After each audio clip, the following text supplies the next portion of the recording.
Okay, a while back I posted a video on for people to give video requests, lesson requests, videos for me to do.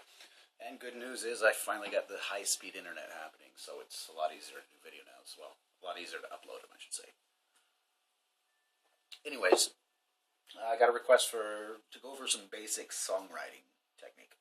So I'll cover some of the basics today and probably do some more videos in the future about this kind of stuff. Really, songwriting is, I think, a lot easier to do than people sometimes think it is. There are some useful guidelines, ways it can be done. There's really no rules to it, though. But, I mean, if you're looking at most commercial music, most popular music, they kind of follow the same guidelines, and it's that kind of stuff I think is some of the easiest stuff to make. So one thing helpful to start out with is learn how to play in keys. Learn the chords of a certain key, like the chords of C major. And basically, I'll write it in the description, but to play the chords of C major, it's going to be a C major, D minor, E minor, F major, G major, A minor, and a B diminished. Or you can play a B7. A lot of times that's replaced. So that gives you like a building blocks to make a song if you look at it this way. You could actually take a die and roll it, 3 or 4 times just to pick random chords and put them in order.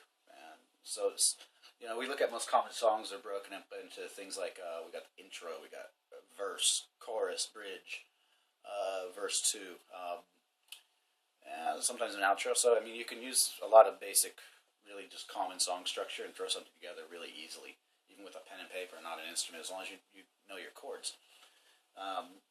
Now, those 7 chords are just chords that use only the notes of C major, C, D, E, F, G, A, B. So they always work together. It's not a rule. You can go out of key. And, I mean, the more you experiment with things like that and try different techniques, it's not so standard. I think the better chances you will have of creating something that sounds more original. But catchy tends to follow a lot of the basic rules. So let's see. We got those 7 chords I mentioned. I'm going to take A minor, C, and G. Just randomly off the top of my head. And hear them together. I'll see if I like it.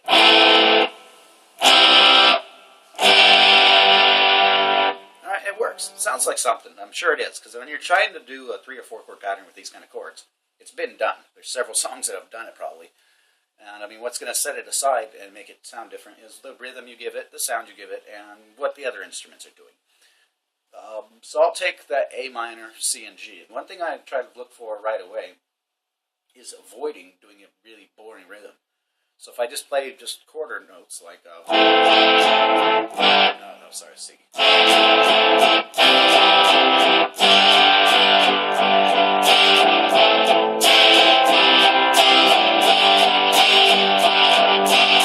It works, but it's if I think of just a rhythm, I'm going, which is pretty boring. Sometimes being, something very simple and straightforward works. But if you do that all the time, it gets boring for one, and it gets boring to listen to. So you want to try to think of a catchy rhythm, a rhythm that fits the mood you want to give off with the song. Some ways to do that is really easy. Just think of a rhythm of a song you like, and use that rhythm in your own chords. So, I mean, I'll just try to get a rhythm in my head first, like something like that maybe, and try it from there. And,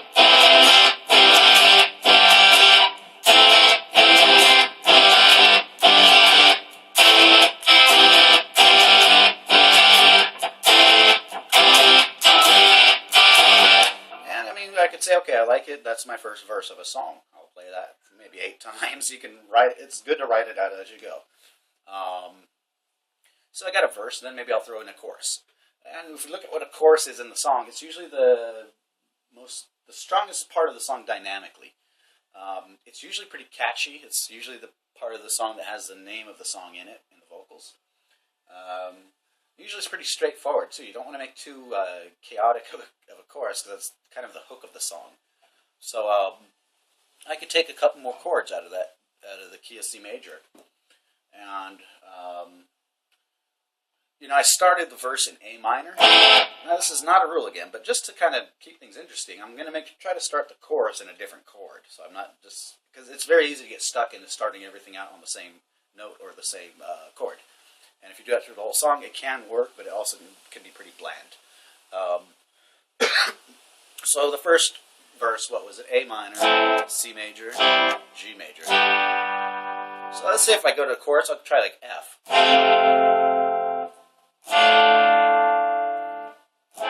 And I'll go F, D minor, A minor for the chorus.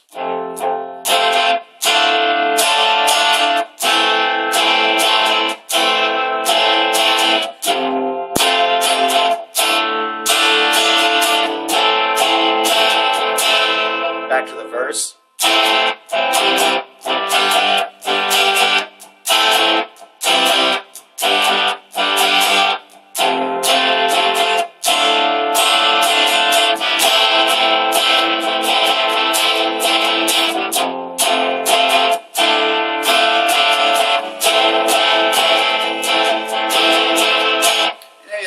Maybe I'll go to the bridge next. So again, just try to pick another group of chords. If you piece it together, you write out, okay, verse 1, write the chord names so you remember them 8 times. Chorus, write the chord names again 4 times, whatever. And you try different structures like that. And usually today it gets a lot easier with technology, with computers, with cell phones. Record it as you go. It's for me personally, I find it very easy to write a pattern or a riff and really like it and then go back to it the next day and not quite remember it. Or I forgot something rhythmically. So if I record it, I can just hear it again. And a lot of times when I hear it playing back, I listen to it in a different way than when I'm actually playing. So I can hear more things, get more ideas, hear things I like or don't like. And also the great thing about it is I can add on to it really easily. So I'm playing right now just through a Line 6 pod farm on Sonar as a plugin. That's what I'm using for a guitar amp.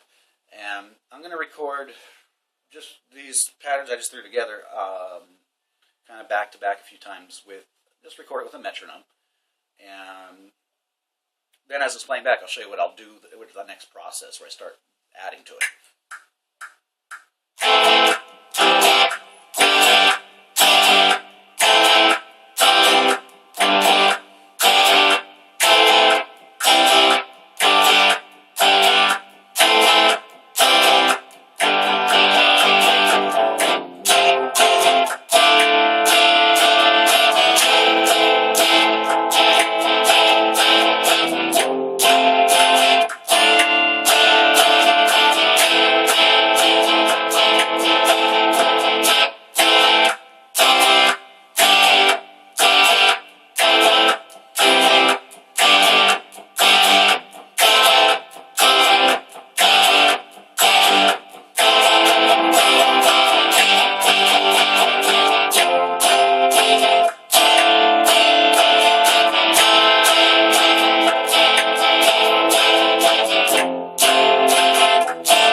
So I just got a really quick laydown of it, just to hear chorus to verse a couple times.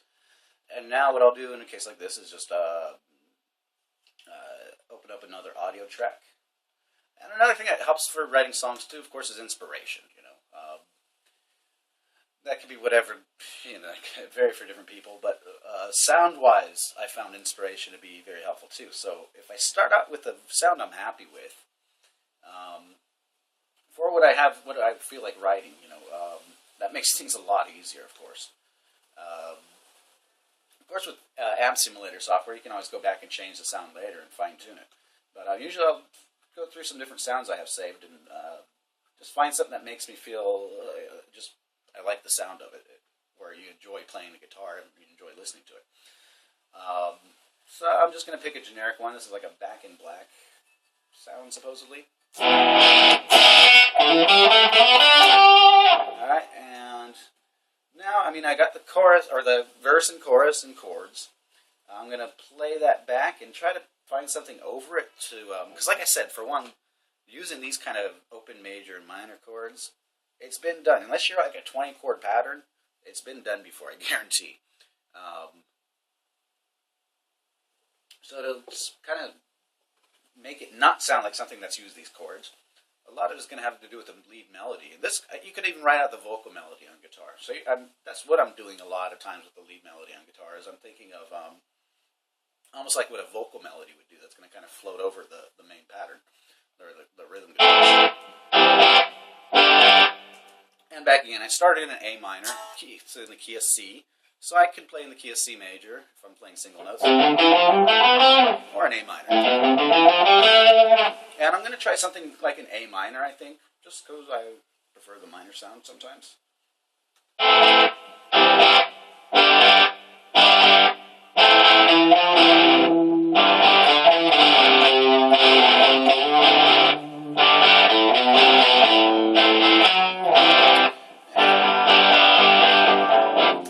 Example, I didn't like the guitar sound for that so much, for a lead sound. I want something a little bit more fuller sound, I guess I could say.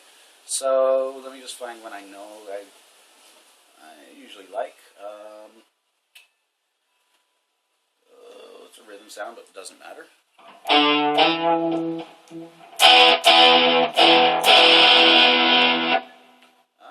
And I just changed the wrong sound bank. So now the other one's going to, okay. Doesn't matter. I'm going to, did I? Okay. Now it's good. So now I've got a sound I'm more happy with for a lead sound, I guess. Nice sound. Alright, and I'm going to play it back, and let's see, or even if I just hear it a couple times, I try to think of a melody in my head. So that's what came in my head just now, so I'm going to try that over it.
Start layering onto it. I always found that if I start out pretty simple, you can add a lot more to it, and by the end of a process, it can be pretty complex. And still, I guess with a easier foundation, it makes it complex, but still a solid composition that way. From this point too, I mean, if I record it like this as to a click track, to a metronome, with recording software, you can easily just throw in a drum track over it as well, and just do it all on your PC. Now there's a lot of other ways around this. You don't have to write in a key. You don't have to have verse and chorus. There's no rules to how you can write music. It's all really about what you like the sound of. But I found working with this method, everything's very easy. I remember writing songs before I knew anything about music theory. And it was just kind of hit and miss. I'd write a pattern and then a second pattern. I liked them both, but they didn't fit together, and because they were out of key. And then I'd have to move that pattern and try it back to back, move it again. So it has made the process a lot easier. And I mean, don't be afraid to break rules. Don't be afraid to go out of the key and see what happens. Don't be afraid to put a strange order in the song structure. But I mean, if you look up even like a Wikipedia page on song structure and things like that, there's a good article on it, just showing like common ones with where the verse, where the chorus is placed, things like that. And like I said, I'll do probably another video going a bit more into like the advanced side of things, but this is for someone just kind of starting out, trying to write their own music, and hopefully it's helpful.